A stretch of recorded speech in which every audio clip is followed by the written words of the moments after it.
Paz, meu irmão. E aí, como você está? Espero que esteja bem. Irmão, estava aqui refletindo aqui em Mateus capítulo 5, no Sermão da Montanha, e aqui no versículo 27, que o Senhor toca naquele ponto do adultério, que o Senhor vem nos ensinando aqui acerca do o que é o pecado verdadeiro, que ele diz assim: ouviste que foi dito aos antigos, não cometerás adultério. Eu, porém, vos digo que qualquer que atentar numa mulher para a cobiça, já em seu coração cometeu adultério com ela. Portanto, se o teu olho direito te escandalizar, arranca-o e atira-o para longe de ti, pois te é melhor que se perca um dos teus membros do que seja todo o teu corpo lançado no inferno. E se a tua mão direita te escandalizar, corta e atira para longe de ti, porque te é melhor que um dos teus membros se perca do que seja todo o teu corpo lançado no inferno. A experiência aqui dos olhos, da cobiça. Antigamente, no Antigo Testamento, o adultério era dado à prática. Mas, no Novo Testamento, o Senhor diz que os nossos olhos, a cobiça dos nossos olhos é o pecado. Ali você já cometeu o pecado, já cometeu o adultério. Então o Senhor vem falando seriamente acerca dos nossos olhos, como os nossos olhos cobiça as coisas deste mundo. E aí ele coloca numa balança. É melhor que você perca os seus olhos, que nós percamos a nossa visão, do que seja todo o nosso corpo lançado no inferno. Aí ele dá outro exemplo: melhor que nós percamos a nossa mão, do que seja todo o nosso corpo lançado no inferno. Então ele coloca o exemplo do nosso membro. Melhor que nós percamos um membro que nos faz pecar, do que todo o nosso corpo ser lançado no inferno. Aqui o Senhor está colocando um peso para que a gente possa compreender a seriedade disso, que é melhor, muito importante, um membro, nossa mão, os nossos olhos, mas que muito mais importante é nós alcançarmos Cristo Jesus, é nós alcançarmos o Senhor.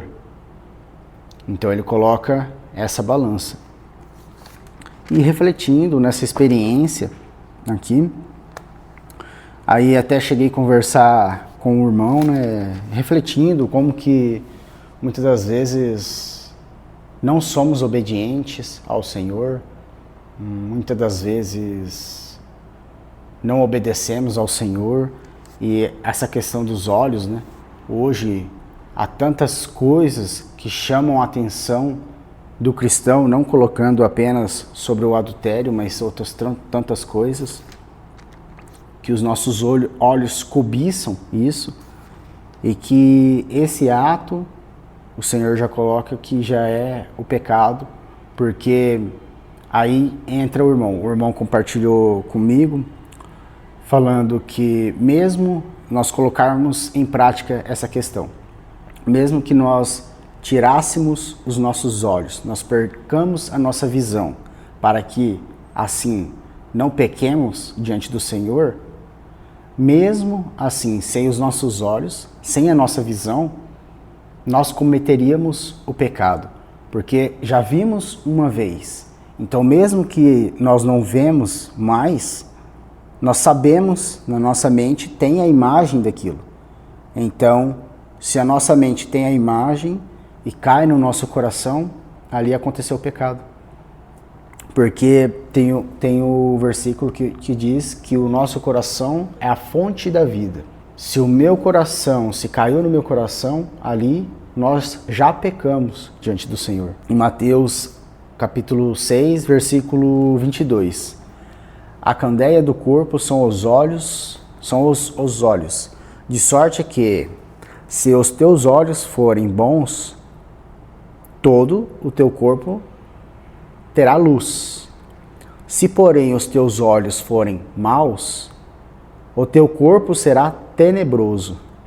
Se, portanto, a luz que em ti há são trevas, quão grandes serão tais trevas. Então, capítulo 6, versículo 22 e 23 de Mateus. Então, o Senhor diz aqui que os nossos olhos é a fonte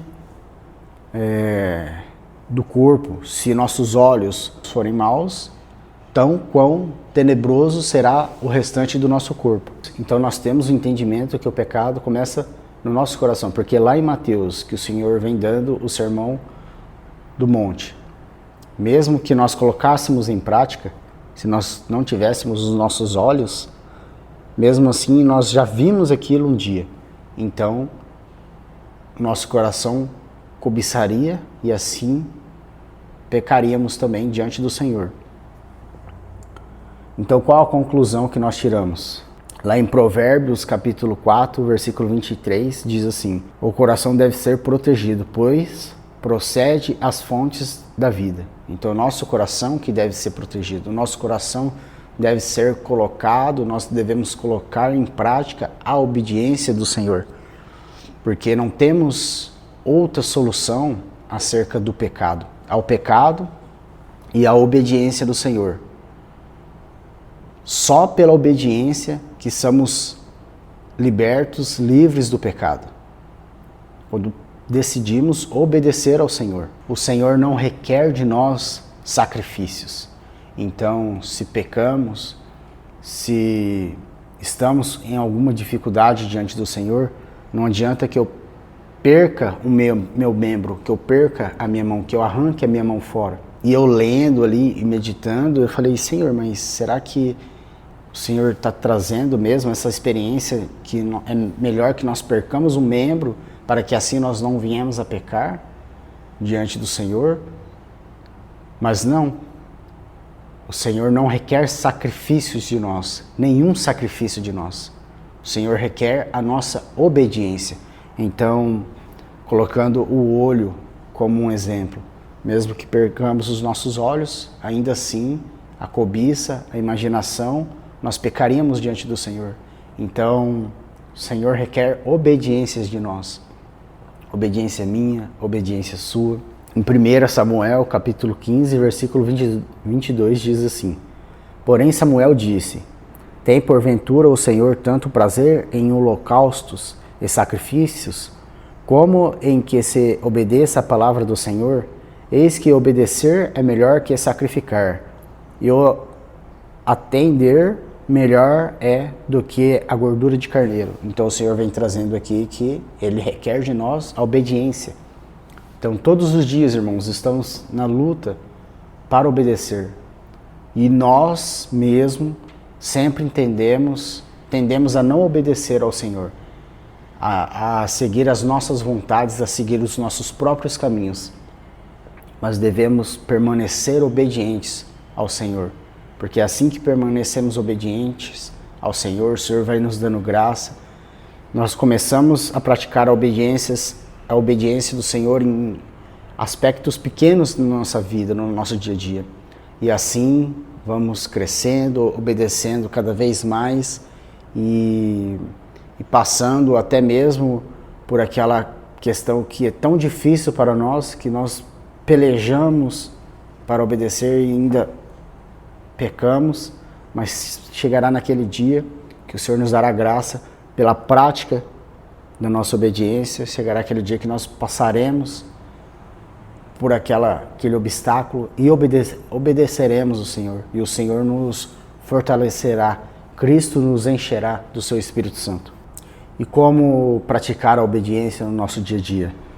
2 Timóteo 2, versículo 22, diz assim: foge também das paixões da mocidade. Em Romanos 12, versículo 2 também diz assim: e não vos conformeis com este mundo, mas transformai-vos pela renovação do vosso entendimento. Transformarmos nosso entendimento, sempre pensar nas coisas celestiais, sempre pensar nas coisas de Cristo, sempre pensar nas coisas do Senhor, e não pensar nas coisas deste mundo e não nos conformar com as coisas deste mundo. Isso nos ajudará a obedecer a palavra do Senhor. Em Mateus capítulo 26, 41 também diz assim: vigiai e orai, para que não entreis em tentação. Então vigiarmos todos os dias, orarmos todos os dias, para que assim vencemos a tentação. Em Salmo 119, versículo 9 diz assim também: com que Purifica o jovem o seu caminho, observando-o conforme a tua palavra. Então devemos olhar para a palavra do Senhor, buscar mandamentos na palavra do Senhor, para que assim nós colocamos em prática a obediência no Senhor Jesus. Amém, meus irmãos? Espero que os irmãos tenham entendido a mensagem. O Senhor falou comigo através dessa passagem. Andei refletindo nela, lendo ela. Então, que assim nós possamos olhar para Cristo e ter a consciência que é só pela obediência. Não há nenhum sacrifício que possamos fazer que agradará ao Senhor ou evitará que nós pecamos. É só pela obediência, irmãos. Obedecer a palavra do Senhor. Obedecer a Cristo. Amém? Deus abençoe os irmãos.